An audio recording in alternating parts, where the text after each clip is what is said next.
It's an elite club where privilege, power and luxury are part of the membership. They're called the 1%. A subset so wealthy and influential they attract both admiration and condemnation.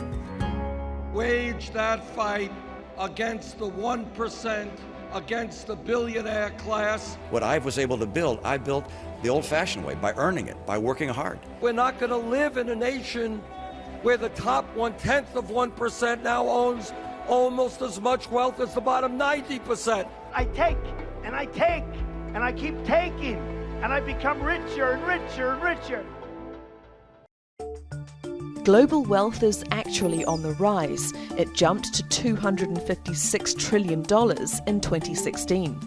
But those gains aren't being shared evenly. A report by Credit Suisse says the top 10% own 89% of all global assets, while the top 1%, largely based in North America and Europe, own half. And for a select group of multi-billionaires, their fortunes rival half the planet's population. Oxfam says just 8 men have the same wealth as the poorest 3.6 billion people.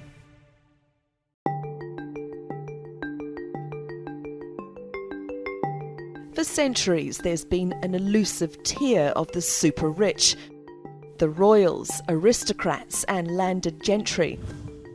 Now they're typically corporate executives and Wall Street tycoons, but the size of their bank balances might not be damaging to the rest of society.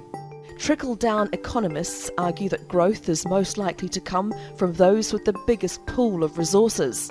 They say the 1% don't hoard cash, they spend it, expanding their businesses, hiring and training thousands of employees, and returning cash to shareholders. I have earned the money that I have. I didn't inherit it.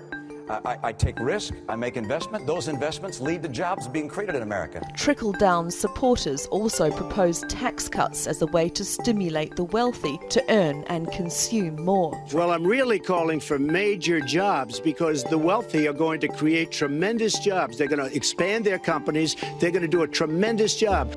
We are the 99%. Hey, murder, pay your fair share.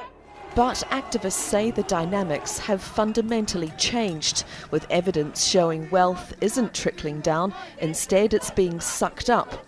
Enough is enough. The rich get away with everything. They pay no taxes. Globalization has opened the door to cheaper labor in developing countries. Trade unions in the West are declining, while politicians are increasingly beholden to special interest groups and lobbyists. The forces of globalization and technology have upended many of our established assumptions about the economy. They've provided great opportunity, but also great inequality and uncertainty for far too many. Oxfam says the 1% have captured nearly all the income growth during the recovery from the 2008 recession. It blames governments for squeezing the financially vulnerable in favour of big businesses, fueling public anger over the haves and have-nots.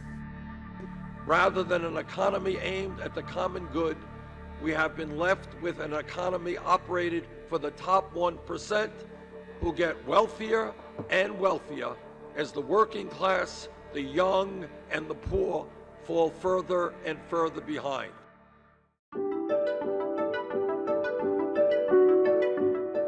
It's part of the fabric of capitalism, the idea that entrepreneurship and dedication will lead to prosperity and upward mobility. And to an extent, that concept still stands.